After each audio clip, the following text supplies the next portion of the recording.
Yo, como muchos sabrán, soy médico, básicamente soy médico anestesiólogo. Y bueno, la literatura para mí es un hobby. Siempre fui un gran lector desde muchacho, de adolescente. He leído muchísimo, lo que caía en mis manos lo leía.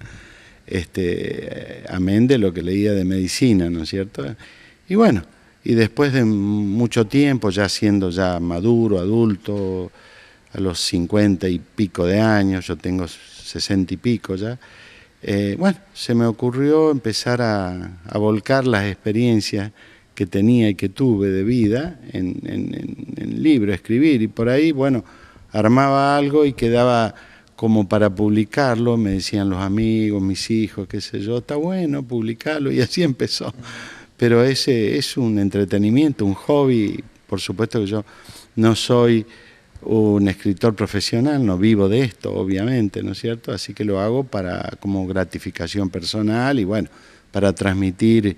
Yo siempre digo que más vale haberse arrepentido por haber hecho o dicho algo que por habérselo callado. Es decir, lo que uno tiene, en cierto modo, yo lo siento como una obligación tratar de volcarlo, lo poco, lo mucho que uno ha experimentado en la vida y ha conocido, en los demás. Después uno escribe un libro y cada cual es dueño de hacer la interpretación que quiera, para eso está la libertad, ¿no? Y bueno, y así surgió, este es el 5º libro mío. Y bueno, surgió la idea, nosotros desde muy chicos fuimos hinchas de Belgrano, yo soy correntino, entonces en Corrientes las tradiciones,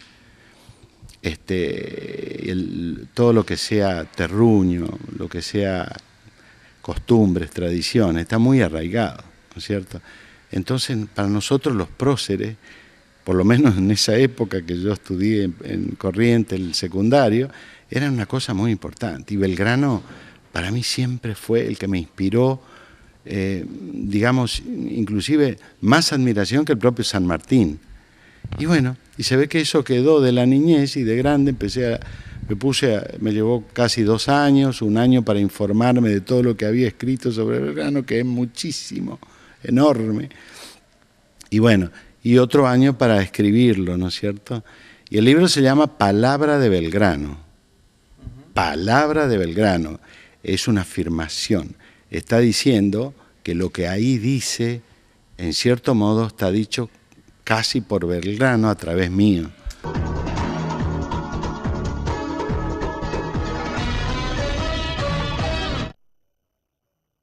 Yo creo que el libro se basa fundamentalmente, digamos, el enfoque es sobre lo humano.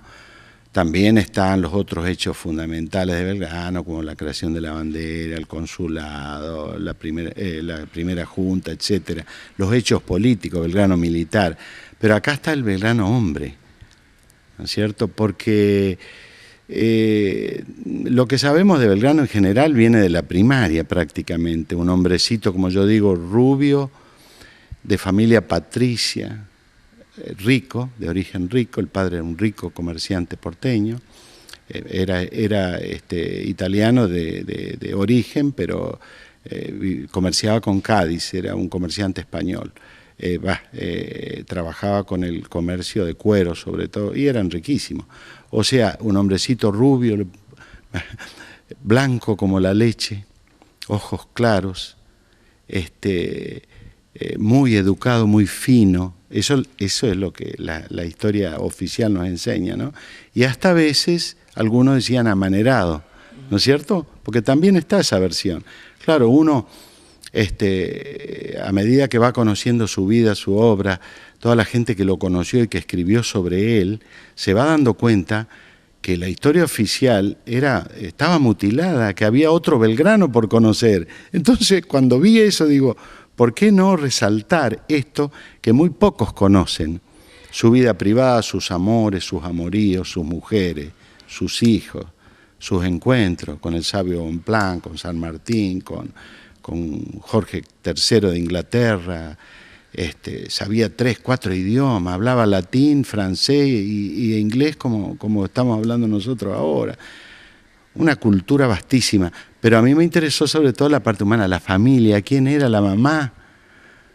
Doña Josefa, María Josefa, había nacido en Santiago del Estero, la madre, Por eso él tenía esas raíces tan ancladas acá, ¿no es cierto?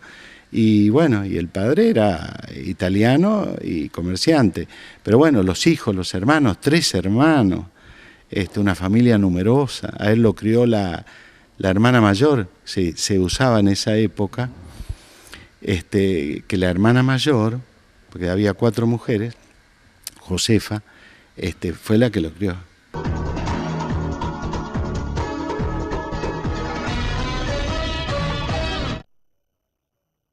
Y Belgrano, a los 23 años, ya se había recibido de abogado en Valladolid y en Salamanca, y ya estaba acá como director, secretario del consulado.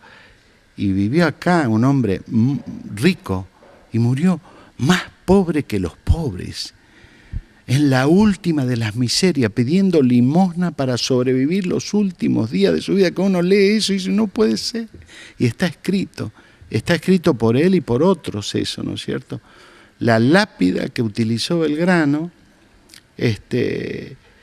era una piedra, no tenían ni qué comer, una piedra que había en un lavatorio del baño, no era de mármol, era una piedra, y la cortaron y pusieron sobre la tumba en la iglesia de los dominicos, que quedaba al lado de la casa de él, que está ahí en el atrio está la tumba de Belgrano, ¿no es cierto? Ahora hay un mausoleo, y pusieron, aquí yace Manuel Belgrano, como hacía él. Él no firmaba General Manuel Belgrano, comandante en jefe del Ejército del Norte.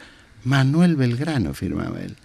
Ni general, ni nada. ¿Qué general voy a ser yo? Dice, si soy apenas un abogado que aprendió algo de leyes y me han puesto a la responsabilidad de ser general. Y no le fue mal, ¿eh? No le fue mal. Bueno, un grande con todas las letras, ¿no? Estás presentando tu libro. Bueno, creemos que es la curiosidad, especialmente de los jóvenes, debe mover a que lo lean, ¿no? Yo digo mucho apunto a los jóvenes porque creo que los jóvenes de hoy están descubriendo al otro Belgrano, el Belgrano de la película, el Belgrano de los jóvenes historiadores, ¿no? Exacto. Sí, yo pienso que es un libro para ellos. Yo creo que lo escribí pensando en mis hijos y en mis nietos. Tengo 6 nietos, así que 3 hijos y 6 nietos.